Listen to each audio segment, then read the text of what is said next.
April was a month of building foundations, hitting new milestones, and facing new challenges too. Today, Miles is taking you behind the scenes to break down where things clicked, where they didn't, and what's coming up next as the momentum keeps building. To the rhythm of my intuition, anything I want, I speak into existence. That's how I'm living. Episode 24? 25. 25! Oh my goodness, we're flowing. Okay, let's do it. Miles, if you had to describe April in one word, what would it be? A blur. An absolute blur. Yeah. That's it. That's the truth. Was there anything unexpected about this month compared to how you thought it would go? Yeah, it's honestly, it's funny too. In the same month that I did a full week, like tracking the whole week, in the same month as that though, I sit here today, I'm like, what happened? I think it's because the pool business started at the end of the month. So that kind of flips everything that's going on in my head. And it's a big switch mentally. So kind of everything that happened before that kind of has disappeared. That's why it is a blur. A lot happened. I know a lot happened, but a blur. So what was the question? Was there anything unexpected about this month compared to how you thought it would go? No, nothing unexpected. I knew what was coming down the pipeline, and it did. How was your mindset and mental energy this month? It was good, overwhelming at times, had like a little couple, call it mental breaks.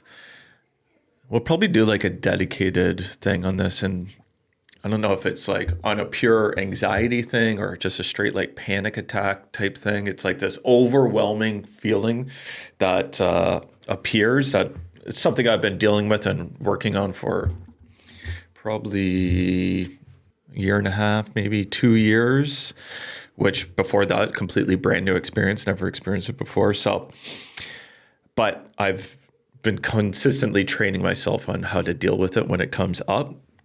So it's not as debilitating as it was when it first occurred.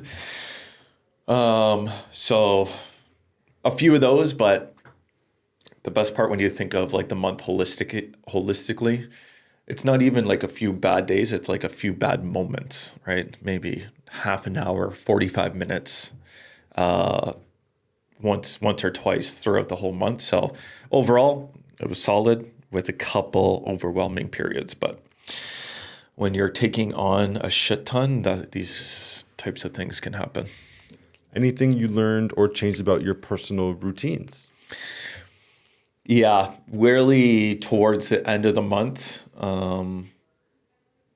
I've kind of gone, it's so funny too. It's like at the core of, call it a meditation practice, but really like a mindfulness practice.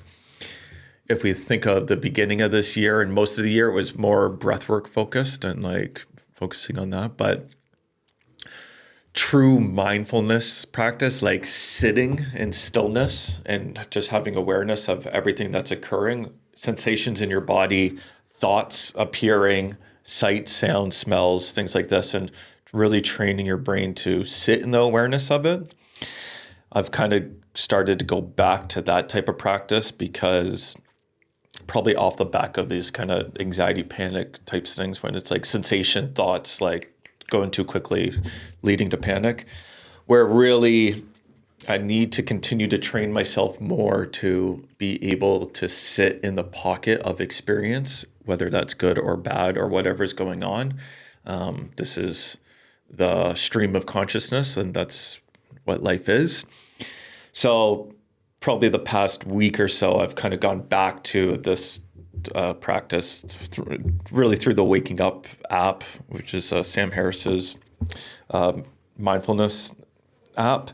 So I'm saying that has gone into my routine more. There's more of, call it sitting, just sitting in stillness, which so far has been helpful, but it's a muscle that I got to continue to build out.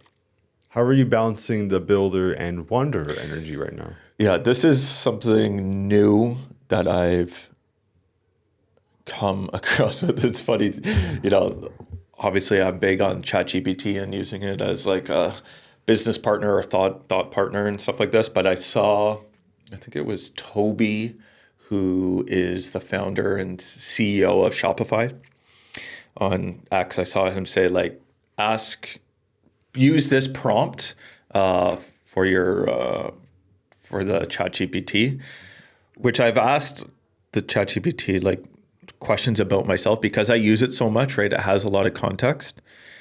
The prompt is, tell me something incredibly special or unique you've noticed about me, but you think I haven't realized about myself yet. It doesn't have to be something positive, and you don't have to be nice to me. Just be truthful. This is the prompt. So I asked ChatGPT that, and we went back and forth on this thing. And this is where this builder and wanderer kind of dual mindset kind of appeared, which I'm kind of thinking more about too, which is one part of me is like the structure and focus and like these routines and constantly building and, progress and, setting out goals and trying to achieve them and having even the rhythm built towards that. And then kind of the wanderer side is leaving space to kind of just dream and live in the experience. It doesn't have to be so like in pursuit all the time. You need to sit back a little bit and just kind of experience the life that's occurring to you. So that's something that I've been playing with. So in the last week, it's top of mind, having the builder mindset and the wanderer mindset working together rather than just be off and on and going back and forth, finding rhythm between those two. So that's what that is. Let's move on towards some more business things. What were the biggest wins across your businesses? Neighbor Media, Big Ball, even the new pools. Yeah. Neighbor Media, April, beginning of Q2, lots of changes. We got, you're working here now. Welcome officially to the team. Trish is in here now too. So finding out, kind of having more bodies and just elevating everything that we're doing now. So on the Neighbor Media side, it's like learning how to build team, delegate tasks, kind of set goals. I'm trying to eliminate as much as possible of me being the bottleneck for things. Even on the digital campaign side, right? I kind of have hired I would say an assistant, a media buyer type of thing that I'm kind of working back and forth so we can get more volume down there. So that's kind of the biggest wins for Neighbor Media. The business continues to grow and it continues to grow quickly, but that's all part of the plan. I look at Q2 of this year as build team, build process. And if we can nail that, we can increase volume, which that is the goal for this year. On the Big Ball side of it, lots is happening. I'm going to wait a little bit to touch on that fully. But April will be the biggest month of the year for sales. We have 5,000 balls coming from one manufacturer. We have another 5,000 of a slightly variation of the product, which I'll talk about on future episodes coming in. Trying to figure out what to do with those because I don't know what's going on with the tariffs. Like I said, I was going to go directly into the US with those, but they might be coming to Canada. Yeah, a couple fun project stuff, which once they're in, we'll talk about that more. That will probably be more of like a June episode. Sell more units. That's the goal. Sell more units. Make better ads, sell more units, increase ad spend, increase conversion, make better process. And then the pool business started just at week 1. We're filming this. I'll be going into week 2. So the pool count is right now 20 pools have been opened. And then I think we're going to go on a run here where I'm going to do 30 pools a week for like the next 4 weeks, something like that. The goal is to cross over 150, but really I would love to touch 175, which would be the biggest season I've done. So yeah, I feel good about all the businesses. It can be It's an adjustment because now I'm out of office Tuesday, Wednesday, Thursday, Friday, because of the pool business. But luckily, we got a great team now. What progress are you most proud of in April? I think just kind of the macro plan that was set out for the year. We are more than on track. We're ahead of track. Consistently, January, February, March, and now April, we have not only beat, we've destroyed the forecast. So that's what it's about. Was there any moments where you felt stuck? Yeah, like day one of pools. Day one of pools, because leading into it, I'm like sprinting to get shit done, right? Like for the other businesses. And then all of a sudden now it's like 10 o'clock, 11 o'clock, right? I'm like doing the second pool of the day. And my mind is just like going way too quick. Like I didn't get enough done. Like there's too much shit that still needs to be done. Like craziness. The world's on fire type thing. But by the time we got to the end of the week, we've already begun the new rhythm. So we quickly got over that, which is another kind of lesson of nothing is permanent, even the crazy thoughts that you're having. Moving on towards some more personal and family life kind of things. You mentioned in a past episode that you and your family were building a house. How's that project coming along? Yeah, so we have submitted to the town of EG for the demo permit and the building permit. We've been working with some great people. Taylor has been the main point of contact at EG. She's been amazing. And so the next step is getting those permits back to us, so signed off from them, and then we can demo the old house that's on there, dig the basement, pour the basement, like form the basement, and then hopefully get to a point soon-ish, call it, I would love like a June 1st or I'll say June 1st ambitiously, to be like, if we could get my brother-in-law to start framing the house at that point. But we're in motion now. So, there was like a lot of design back and forth of like, what do you want the house to look like? What do you need? What do you not need? From a cost standpoint too, like lots of things going back and forth, which I completely underestimated how long that is.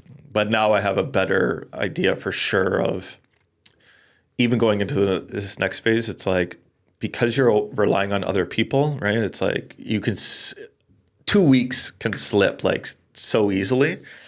So being aware of that, being thoughtful about that. So next step is town of EG is going to send back the permits, and the action will begin.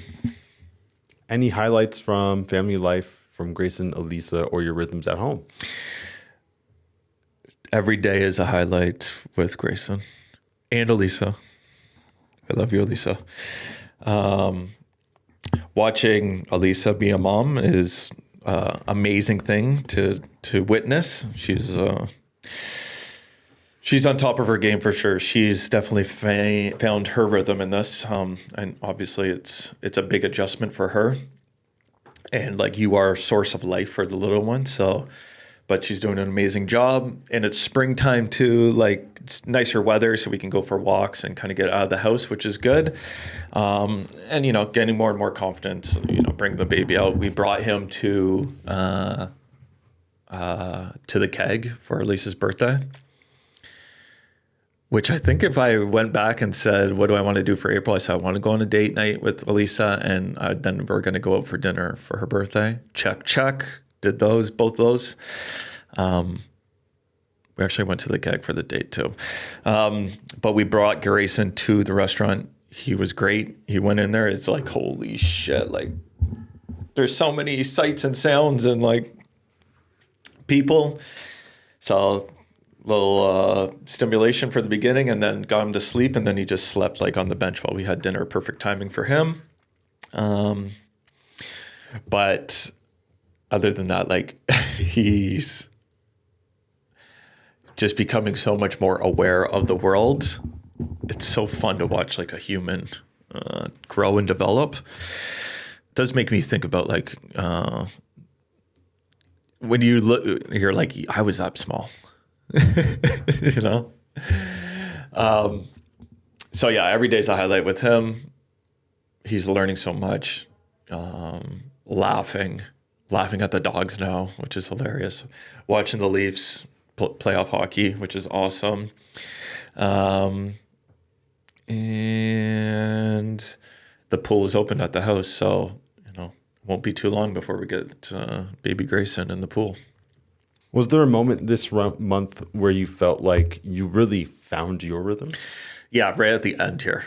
Right at the end.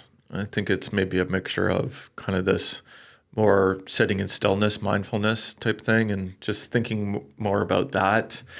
I know it's a couple of pieces of content that I consume too, and at the same time, it's like having that like kind of mental break and then kind of this resurgence type thing. To then now I'm going into week 2 where I'm like, oh, I can do this. Like I can take on May, where 2 weeks ago I was like, oh, the mountain's so big, like I'm scared. But now I'm like, we can do this. Was there a moment where you lost your rhythm? Yeah, I would say like day 1 of pools was probably it. I think that was it, really. Yeah. And what did you learn about yourself through Wolf? Like through family rhythm and work rhythm? It's only the present moment. Like, and it's forever fleeting, that present moment. So just find awareness in that. Whatever it is that you're doing, we're filming this, or Grayson's taking a bath, or I'm changing his diaper, or I'm opening a swimming pool, or I'm sending an email. It's just that present moment, and it's forever fleeting. Knowing that, so whether it's good or bad, it's indifferent because it comes and goes. I think that's the biggest takeaway. What's your biggest focus for May? Yeah, just do. Let's just do this. Be present while climbing the mountain. Any shifts you're making after what you learned in April? No. Just everything I just talked about. What was your rhythm like in April? Please let us know down in the comments below, and let's build some more rhythm together.